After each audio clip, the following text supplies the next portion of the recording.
Ya, baik. Shalom, teman-teman semua yang terkasih. Saya melihat ada Bapak Ibu, tapi juga ada rekan-rekan muda, sahabat-sahabat saya ini sebenarnya ada beberapa di sini, baik sahabat lama maupun sahabat baru, artinya baru ketemu lagi setelah sekian lama tidak berjumpa.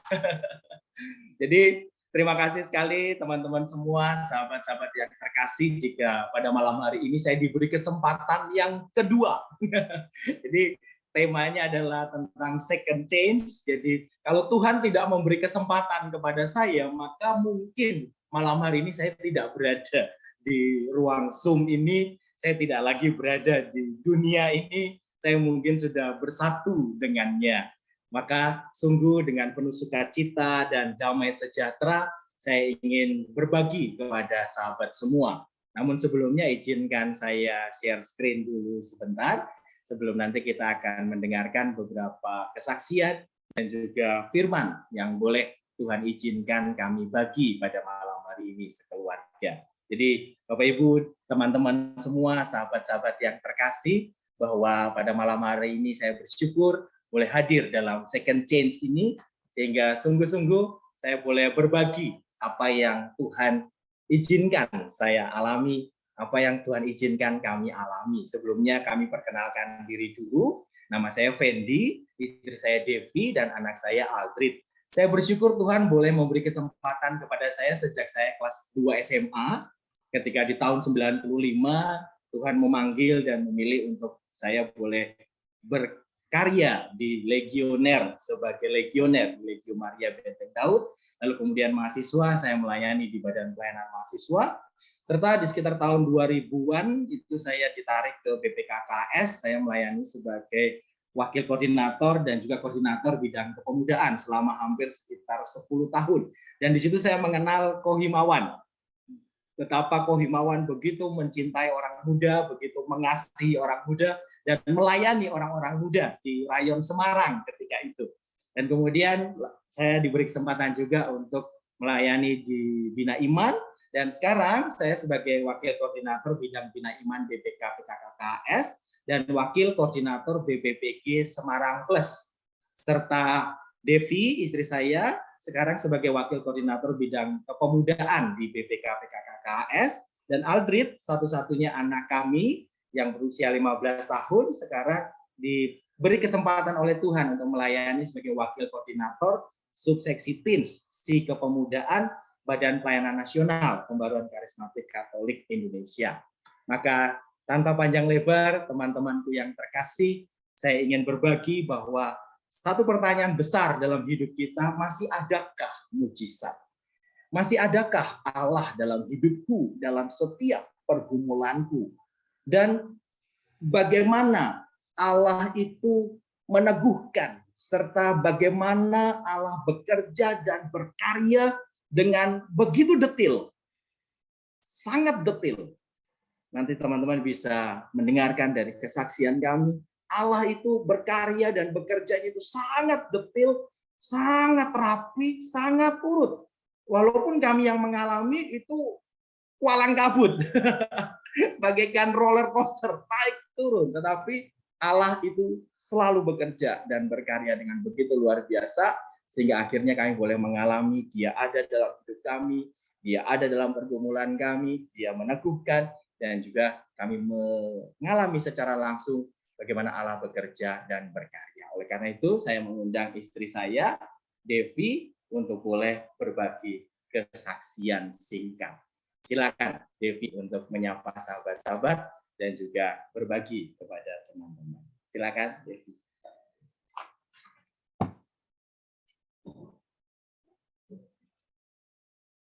Shalom teman-teman MCM, selamat malam.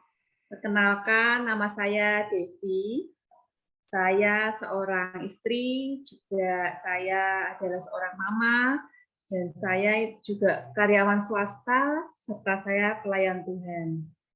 Puji Tuhan bahwa saya itu mempunyai sebagai karyawan, saya bekerja dari hari Senin sampai hari Jumat. Itu saya jam 7 sampai jam 4 sore biasanya.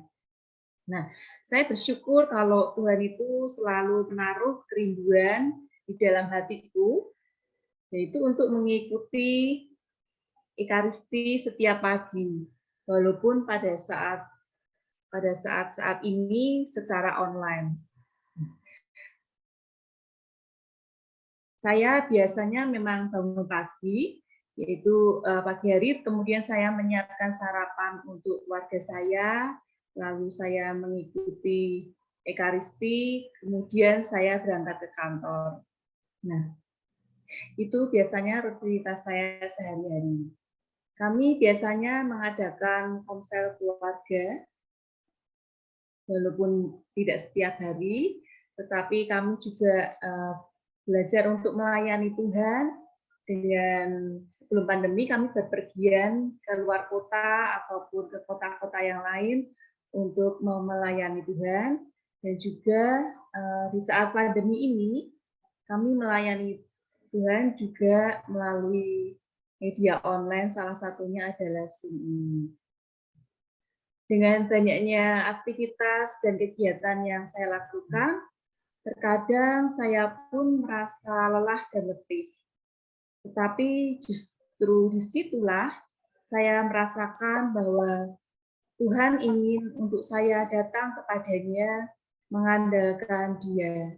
Maka saya menyediakan waktu untuk doa pujian dan penyembahan setiap hari.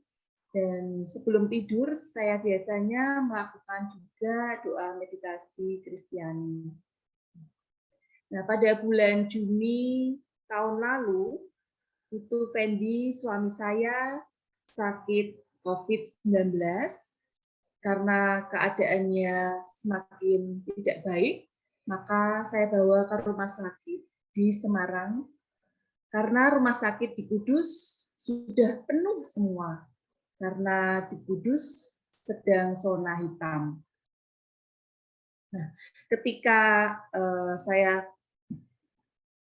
menerima telepon dari dokter, dokter mengatakan bahwa keadaan suamimu tidak begitu baik karena saturasinya di bawah normal dan paru-parunya tertutup kabut 40 sampai 50%, sehingga dia merasa sangat sesak nafas. Kemudian beberapa hari kemudian dokter menelpon saya, dia mengatakan bahwa keadaan suamimu tidak membaik juga, maka segera carikan ICU untuk suamimu. Karena dia sudah memakai oksigen laju yang paling tertinggi, tetapi saturasinya masih juga di bawah normal. Nah, karena saat itu sedang zona merah di Semarang, dan zona hitam di Kudus, maka di mana-mana itu ICU penuh semuanya. Saya sudah berusaha untuk mencari ke sana kemari, menelpon juga, tapi tidak ada satupun ICU yang kosong. Teman kami pelayanan di Jogja, mereka pun berusaha untuk mencarikan ICU.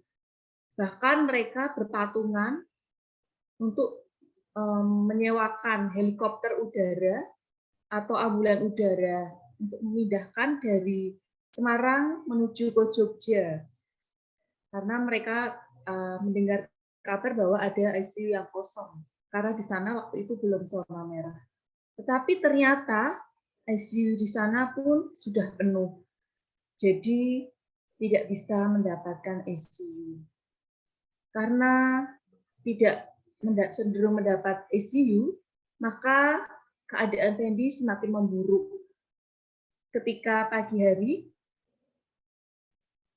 saya mendapat WA dari Fendi yang mengatakan bahwa Papa sudah sesak nafas sekali. Nafas Papa sudah sangat lemah. Ikhlaskan ya kalau Papa pergi. Di situ saya sangat syok dan kaget sekali waktu membaca WA itu. Dan saya buru-buru untuk menelpon suster di rumah sakit Elizabeth itu. Saya ingin bertanya, suster, apakah suami saya sudah meninggal? Saya ingin bertanya seperti itu sebenarnya. Tapi ternyata teleponnya tidak ada satupun yang mengangkat. Akhirnya saya WA suster. Saya tanya, apakah suami saya sudah meninggal, suster? Tapi ternyata suster juga tidak menjawab. Saat itu sudah jam 5:30 pagi, akhirnya saya bawa pergumulan itu dalam Ekaristi pagi. Dalam Ekaristi itu, saya teringat bahwa beberapa minggu yang lalu sebelum saya COVID juga, itu saya pernah ikut latihan rohani Santo Ignatius Loyola. Di situ kami diajarin untuk doa meditasi, yaitu dengan kontemplasi yang aktif. Saya memilih untuk membuat jus kunyit dan nanas sambil berkontemplasi. Ketika membuat jus itu,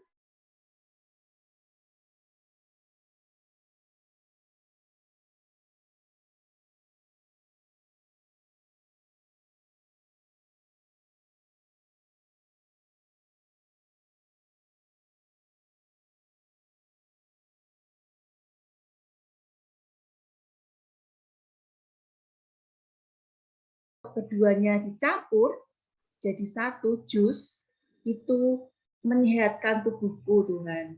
Sudah lama saya minum ini dan selama pandemi saya selalu sehat. Tiba-tiba seperti ada suatu suara di dalam hati saya dan mengatakan bahwa itulah kehidupan. Kadang silih berganti, menyedihkan seperti kunyit, tapi kadang juga menyenangkan seperti nanas. Itu semua hadir silih berganti untuk membentukmu supaya menjadi pribadi yang tangguh. Aku akan menggandengmu, aku akan menuntunmu, dan juga akan menggendongmu kalau dan pengalaman. Nah, ketika saya mengingat akan hal itu, saya berkata pada Tuhan, Tuhan, apa ini maksudmu supaya aku jadi orang yang tangguh dengan suamiku meninggal? Terus saya terus bergumul, apakah aku sanggup Tuhan jadi single parent buat anakku? Tapi ketika hati saya pun masih kacau, saya teringat akan latihan meditasi Kristiani yang biasa saya lakukan. Dan di situ saya mengarahkan pikiran saya pada satu kata, yaitu Maranatha. Saya sebutkan itu berulang-ulang kali. Akhirnya saya merasakan kedamaian, merasakan ketenangan. Pikiran saya pun jadi tenang. Dan situ saya berusaha untuk menerima apapun juga nanti rencana Tuhan yang terjadi. Nah, puji Tuhan ketika selesai Ekaristi itu, ada WA yang muncul di dalam HP saya. Dan Fendi, dia WA dan mengatakan bahwa, puji Tuhan, berkat kekuatan Roh Kudus, Papa bisa bernafas kembali.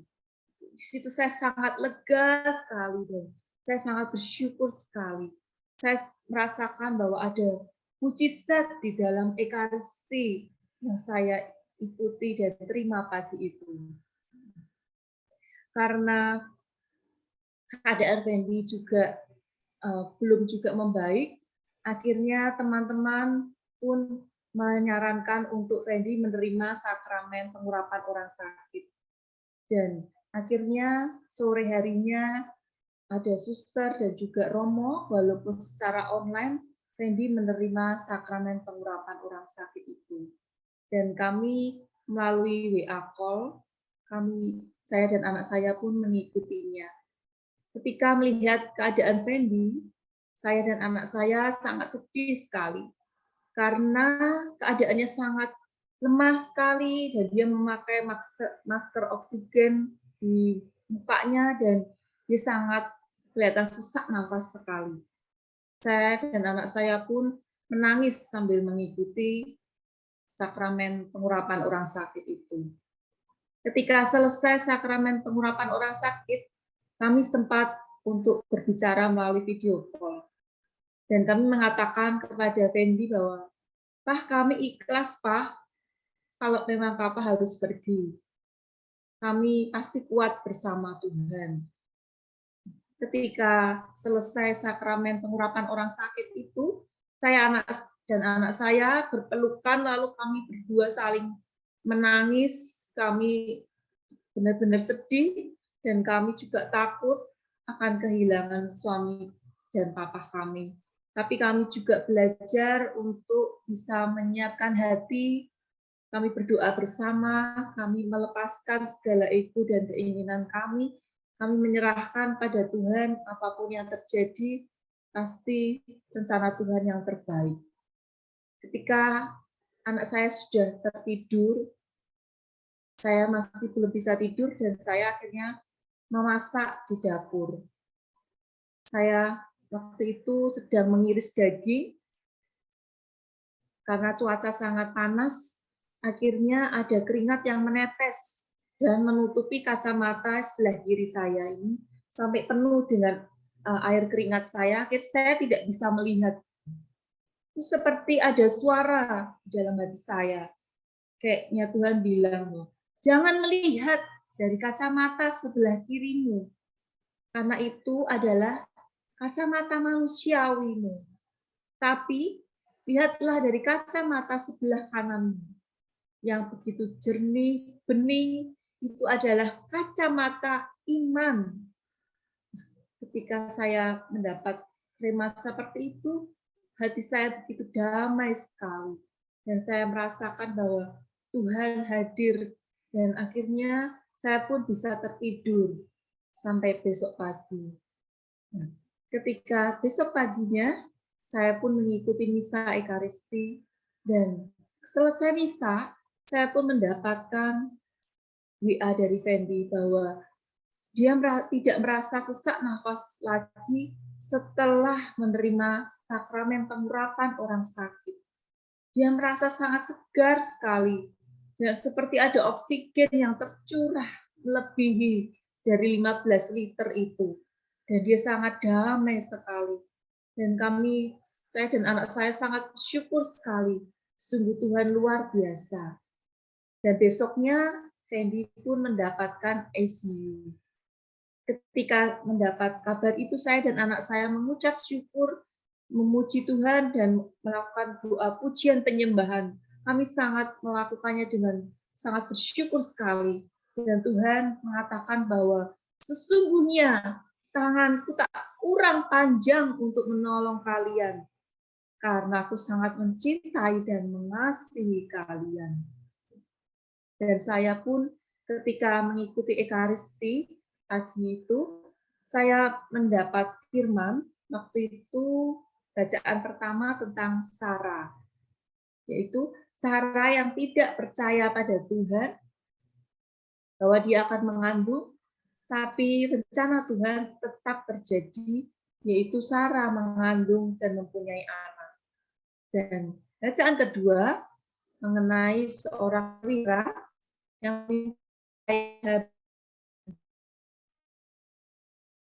perwira itu sangat percaya sekali kepada Tuhan, dan akhirnya hamba itu pun disembuhkan oleh Tuhan. Ketika selesai mendengarkan bacaan itu, seperti ada rema di dalam hati saya. Seperti Tuhan bilang bahwa manusia percaya atau tidak kepada Tuhan, tapi rencana Tuhan tetap terjadi. Dan ketika Fendi saat ini boleh sembuh, boleh mengalami mujizat Tuhan, itu adalah kehendak dan rencana Tuhan, supaya boleh melayani Tuhan dengan lebih dan lebih lagi demi kemuliaan Tuhan. Demikian kesaksian saya, teman-teman. Terima kasih, selamat malam.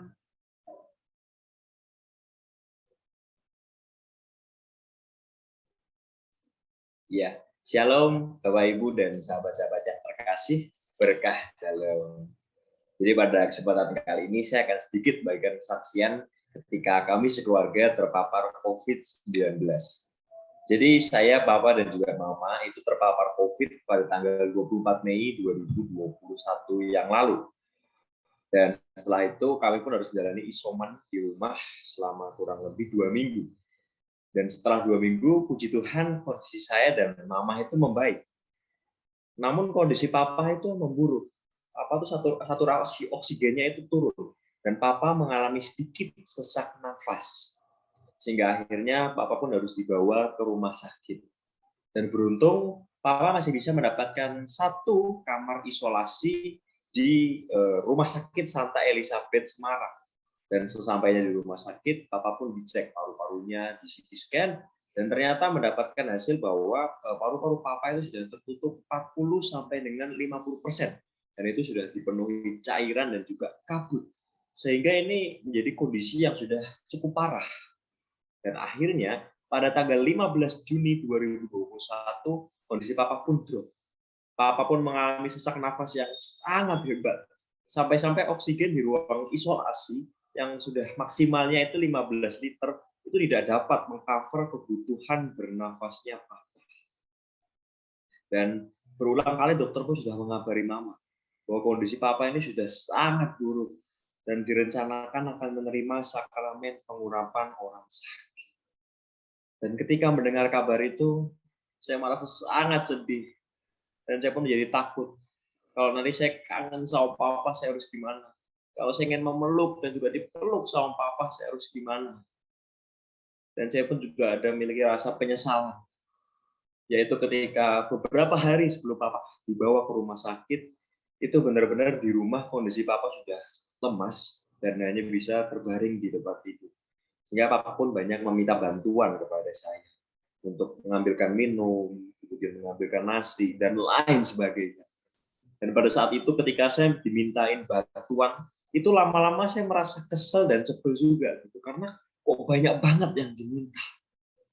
Namun ketika saya mengetahui kabar bahwa Papa sudah dalam keadaan yang sekarat, saya pun merasa sangat menyesal. Kenapa pada saat itu saya tidak membantu Papa dengan ikhlas dan dengan sepenuh hati. Namun apa boleh buat, pada saat itu kondisi Papa sudah memang benar-benar sekarat. Dan akhirnya Mama pun mengajak saya untuk berdoa. Saya pun berdoa rosario, koronka, dan rosario kebebasan di sepanjang hari itu. Dan di malam harinya saya pun terdorong untuk berdoa kepada Santo Yudas Thaddäus. Dan puji Tuhan, hal itulah yang masih membuat saya tetap berharap dan percaya bahwa Papa ini sebenarnya masih bisa sembuh. Walaupun sebenarnya saya juga sudah ikhlas jika Papa nanti benar-benar memang akan meninggal. Supaya Papa tidak semakin sengsara dalam kesesakan nafasnya itu. Dan Mama pun juga sempat bertanya, apakah Aldrin bisa ikhlas dan siap jika Papa benar-benar meninggal? Dan saya pun berusaha menjawab ya aku akan merasa sangat sedih mah kalau papa benar-benar meninggal. Tapi di satu sisi aku juga bersyukur karena bisa merasakan kasih sayang dan juga didikan papa selama 14 tahun hidupku ini. Walaupun mungkin tidak bisa sampai minimal aku SMA atau kuliah, tapi aku sudah sangat bersyukur mah bisa merasakan kasih sayang papa selama 14 tahun hidupku ini. Namun ketika papa akhirnya menerima sakramen pengurapan orang sakit, seketika papa pun mendapatkan mujizat dan papa pun sembuh dari sesak nafasnya. Sehingga beberapa hari kemudian papa pun bisa mendapatkan ruangan di ICU untuk mendapatkan perawatan yang lebih intensif dan perawatan yang lebih baik, sehingga papa pun puji Tuhan bisa semakin pulih hingga akhirnya bisa pulang kembali ke rumah berkumpul bersama dengan kami sekeluarga. Dan saya sangat sungguh bersyukur atas pengalaman ini dan saya semakin percaya bahwa Tuhan sungguh dahsyat. Dan demikian saksian saya. Terima kasih dan Tuhan Yesus memberkati.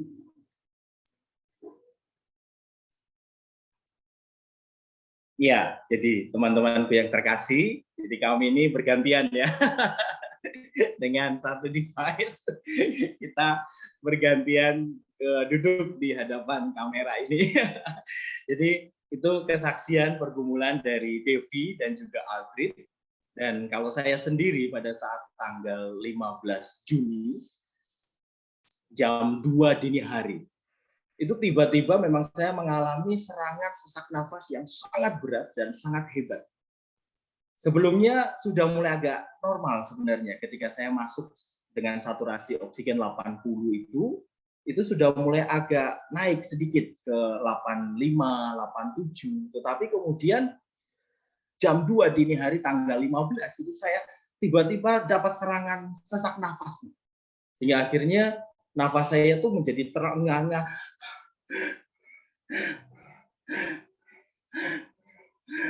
Dan itu terjadi sepanjang hari tanggal 15 itu selama 24 jam penuh.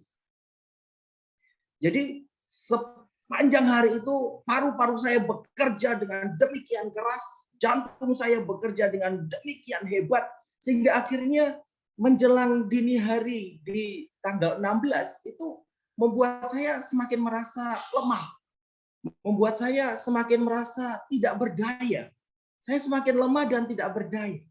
Dan akhirnya muncul semua kekalutan di dalam diri saya dan pikiran bahwa Tuhan, apakah memang ini sudah waktunya bagi saya untuk harus kembali kepadamu? Karena nafas saya sudah terengah-engah. Saya sudah tidak bisa berdoa sama sekali. Bahkan untuk ngomong sama Tuhan saja sudah sangat berat karena nafasnya. Namun saya masih sempat mencoba ngomong dalam hati saya, Tuhan,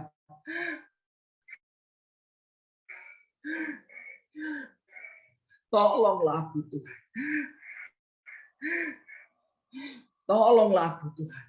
Tolonglah aku Tuhan. Hanya itu yang bisa saya sampaikan pada saat itu. Saya katakan tolonglah aku Tuhan. Dan menjelang jam 2 dini hari di tanggal 16-nya, akhirnya dengan sangat-sangat lemah dan penuh kepasrahan saya katakan, Bapa, ke dalam tangan-Mu lah kuserahkan nyawa.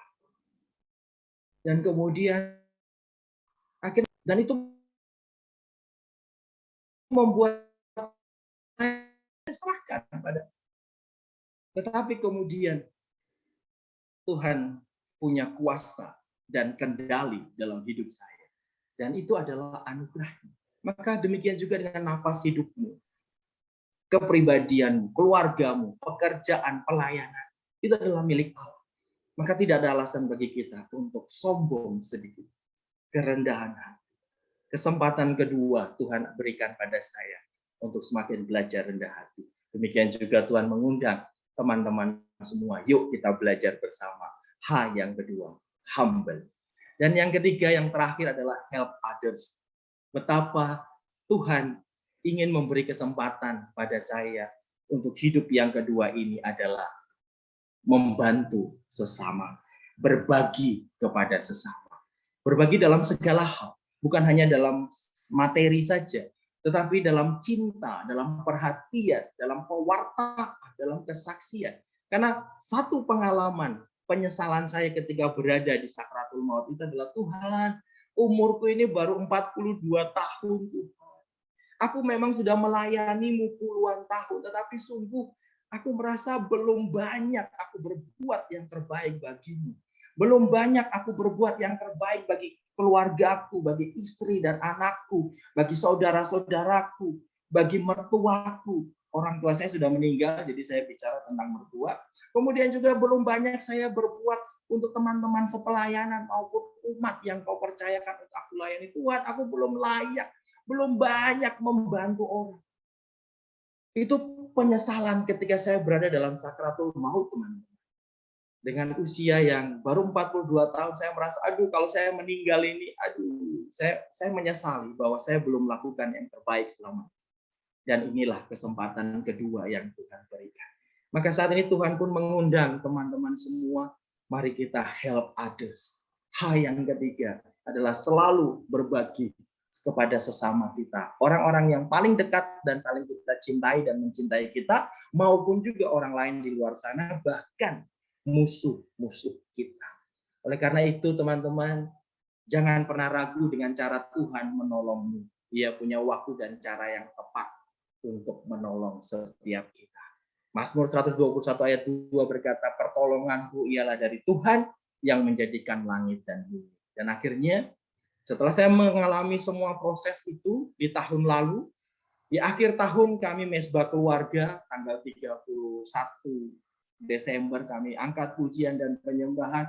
Kami rindu, Tuhan, apa visimu bagi hidup kami di sepanjang tahun 2022 dan juga di pesiaran hidup kami. Tuhan, taruhkan visi ini bahwa hendaknya Kristus meraja dalam hatimu untuk kamu selalu menghadirkan kerajaan Allah.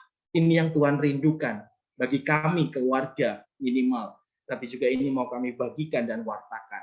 Mari kita jadikan tahun 2022 ini dengan sebuah visi Kristus meraja dalam hati kita, agar kita boleh hadirkan kerajaan Allah. Lalu misi prosesnya bagaimana supaya kita bisa menyediakan diri kita untuk Kristus benar-benar meraja. Tuhan berikan 5B pada saya ketika itu malam hari kita berdoa. Tuhan katakan, jadilah bejana Tuhan yang selalu siap dibentuk. Dan caranya bagaimana supaya bisa menjadi bejana yang siap dibentuk? Tuhan katakan, berdiamlah selalu di dalam hadirat-Nya untuk menimba kekuatan, menimba hikmat, menerima Roh Kudus dan karunia-karunia-Nya. Serta Tuhan ingatkan bahwa di sepanjang tahun 2022 ini juga tidak selamanya jalan itu akan mulus. Tetapi ketika engkau hadapi pergumulan, persoalan, masalah dalam hidupmu, bangkitlah selalu bersama. Maka misi yang ketiga, mari apapun yang kita alami dalam hari-hari hidup kita, mari kita selalu bangkit bersamanya. Dan berjalanlah mengikuti bimbingannya, karena itu akan membantu kita pada jalan kekudusan dan keselamatan. Dan akhirnya, yang kelima, Tuhan rindu, biarlah hidup kita ini menjadi bukti kebesarannya.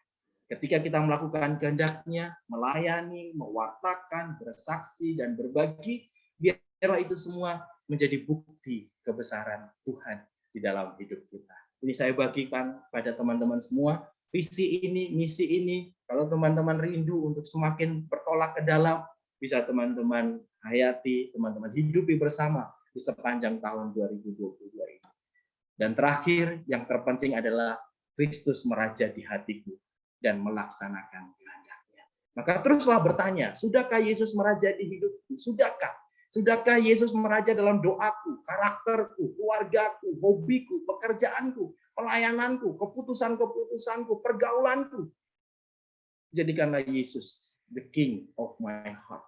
Jadikanlah Yesus Allah yang berkuasa di hidup kita semua. Amin. Tuhan Yesus memberkati, Tuhan mencintai dan mengasihi Anda semua. Terima kasih atas kesempatannya, hanya itu yang boleh saya bagikan. Saya bersyukur Tuhan beri kesempatan yang kedua, dan semoga ini boleh meneguhkan teman-teman semua dan tetap semangat untuk kita jalankan tadi 3 hal. Holiness, humble, dan help others. Serta misi 5B tadi, biarlah itu kita hidupi dalam kasih dan karunia Tuhan. Amin. Selamat malam. Tuhan Yesus memberkati. Mari kita pejamkan mata kita sebentar, kita doa singkat untuk serahkan hidup kita di sepanjang tahun 2022.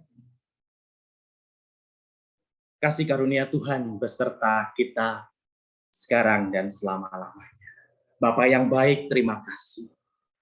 Karena Engkau menjadi Allah yang berkuasa atas setiap hidup kami. Engkaulah yang memegang kendali atas hidup kami. Kami adalah pribadi yang rapuh, pribadi yang tidak berdaya. Walaupun demikian kami sungguh berharga dan mulia di mata-Mu, dan tidak sekalipun Engkau akan meninggalkan kami.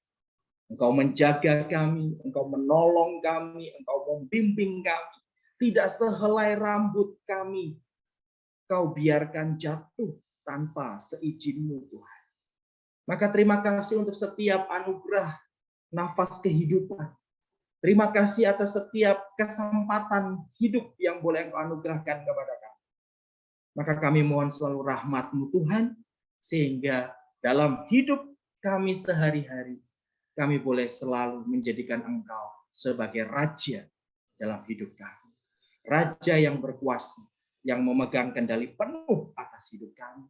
Dan sungguh Engkau boleh membentuk kami dari hari ke hari menjadi bejana yang semakin indah, menjadi bejana yang semakin berkenan di hadapan-Mu. Engkau beri kami kerinduan untuk terus boleh berdiam dalam hadirat-Mu, boleh belajar mengikuti setiap bimbingan, boleh selalu bangkit dengan kuasa Roh Kudus di dalam setiap persoalan dan hidup kami, sehingga akhirnya hidup kami boleh menjadi kesaksian bagi kemuliaan nama-Mu. Bukti bahwa Engkau Allah yang hidup, bukti Engkau Allah yang besar dan ajaib, bukti kebesaran, dan bukti bahwa mujizat itu masih ada dalam hidup kami, yaitu melalui kesaksian kami, melalui pewartaan kami, pelayanan kami, cinta kasih kami, yang selalu Engkau dorong untuk berbagi, dan terus berbagi kepada sesama. Jadikan kami pribadi yang kudus dan rendah hati, dan biarlah hidup kami ini sepenuhnya milik-Mu, dan kami serahkan kepadamu Bapa, dengan perantaraan Yesus Kristus Tuhan dan Juru Selamat. Amin.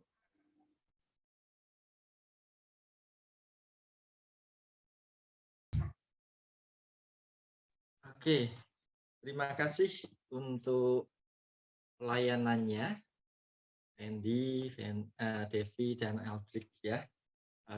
Luar biasa, boleh menguatkan kami semua. Oke, saya senang dengan kesaksian dari satu keluarga yang boleh melayani Tuhan. Ini adalah contoh dari satu keluarga yang boleh melayani Tuhan, yang boleh untuk dipakai untuk kemuliaan Tuhan. Dan kesempatan kedua ini pasti jauh lebih luar biasa. Tuhan akan pakai keluarga ini, keluarga dari Fendi. Dan ini luar biasa sekali. Kami senang bisa dilayani oleh keluarga ini. Nah, kemudian ini saya baru dengar lengkapnya kesaksiannya. Banyak orang yang mengasihi Fendi dan keluarga, karena saya pun sebenarnya menerima SMS tanggal 16 Juni untuk doa. Jadi saya tahu ini bukan cuma yang mendukung doa, tapi pasti banyak sekali orang-orang yang mendukung doa. Jadi ini adalah orang yang punya banyak sahabat, punya banyak teman yang rela, bahkan tadi disampaikan untuk mensewakan helikopter segala, itu luar biasa. Ya, nah, saya waktu itu dari sisi saya ya, sebagai waktu itu saya cuma ya kita sebagai satu tubuh Kristus.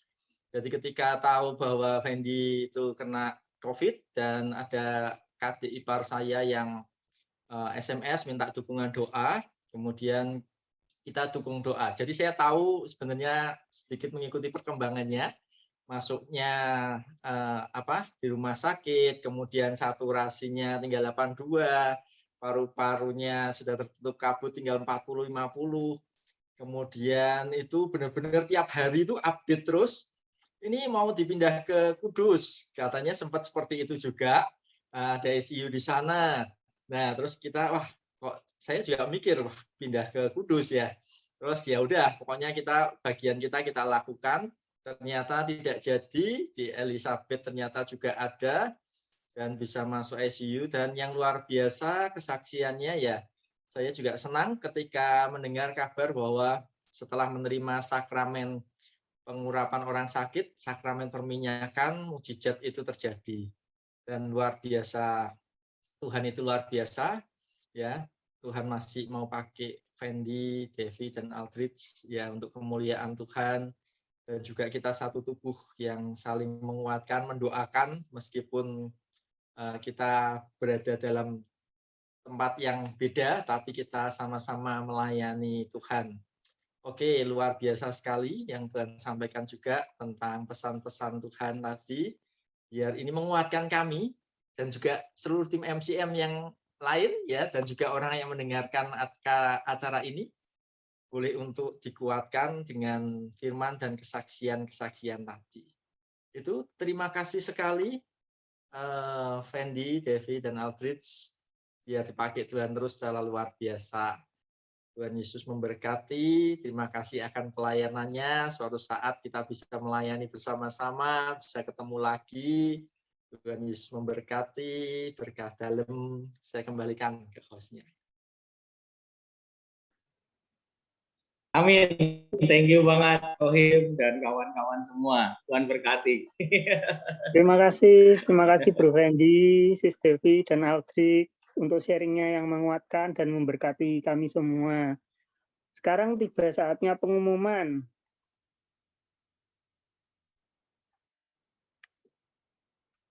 Silakan Bro Tresna untuk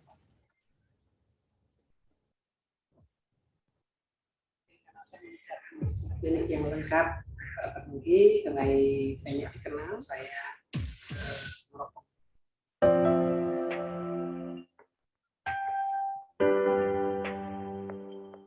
ya itu acara untuk tanggal 23 Maret yang akan datang. Pasti juga luar biasa seperti halnya kesaksian Bro Fendi dan keluarga hari ini. Jadi kita nantikan acara berikutnya bincang santai bersama dengan Dr. Ana dan dengan Ko Himawan juga dengan tema buah pertobatan. Jadi jangan lupa kita ikut untuk Zoom di tanggal 23 Maret di waktu yang sama juga 6:30 malam. Dan pasti kita akan mendapatkan rema, kita akan mendapatkan sesuatu yang luar biasa seperti halnya hari ini kita mendapatkan 3H dan 5B dari Bro Fendi tadi. Ya, kita bukan hanya mendengarkan, bukan hanya membaca, bukan hanya melihat, tapi kita menjadi pelaku firman seperti Bro Fendi dan keluarganya ini. Dan pengumuman berikutnya, silakan teman-teman sekalian untuk follow, subscribe akun IG dan YouTube Michael Catholic Worship dan Michael Catholic Ministry. Di situ nanti ada info-info tentang acara-acara yang akan datang dan bisa juga disaksikan acara-acara yang sudah direkam yang kemarin-kemarin maupun yang hari ini. Terus teman-teman juga bisa membagikan, nge-share info acara selanjutnya kepada saudara, teman, tetangga, agar kita ini bisa jadi berkat dan bermanfaat bagi orang-orang di sekitar kita. Oke, sekian. Sekali lagi terima kasih buat Bro Fendi dan keluarga. Terima kasih buat teman-teman semua yang sudah join. Dan kita nantikan acara berikutnya tanggal 23 Maret. Berkah dalam. Thank you. Berkah dalam.